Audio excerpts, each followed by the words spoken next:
Something else that I learned this week from both Wilda Gaffney and Victoria Lors, who do not work together, they're not connected at all, but they both point to a mistranslation in part of the story of Jesus' baptism. And I find this really fascinating. The verse that they are referring to, I believe, is familiar to most of us. It is Matthew 3:3, which speaks of, let me just read it. This is the one of whom the prophet Isaiah spoke when he said, the voice of one crying in the wilderness, prepare the way of the Most High, prepare the way of the Lord. It is actually a mistranslation of what the prophet Isaiah said. If you take a look back at Isaiah 43, the reference is not being made to a voice crying out in the wilderness. Rather, it is a voice crying out, in the wilderness prepare. A voice crying out, in the wilderness prepare.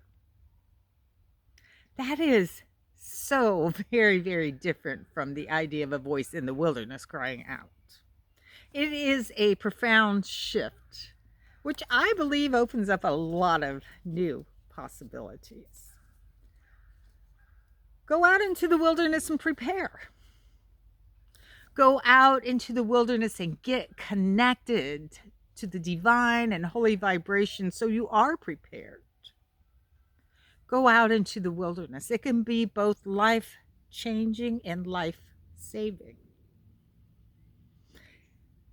Did you know that scientific research shows that going out into the wilderness, even if it's a walk in the park or sitting in the backyard, lowers blood pressure, calms anxieties, and helps us focus. It helps with our mental acuity. With that in mind, no wonder the Spirit forces Jesus out into the wilderness. Get out there and get prepared. The wilderness is a place of holiness, hope, health, and healing. And it's amazing that it's supported by both the Bible and by science. It was out in the wilderness where Hagar was protected from the jealous rage of Sarah. In the wilderness is where Moses was prepared. He had an encounter with God in the form of a burning bush and the winds on the mountain. The wilderness is where the Hebrew people were fed and nourished.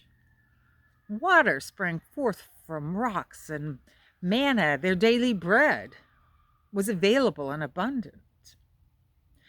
And it was in the wilderness where Elisha received what he needed to recover from his depression.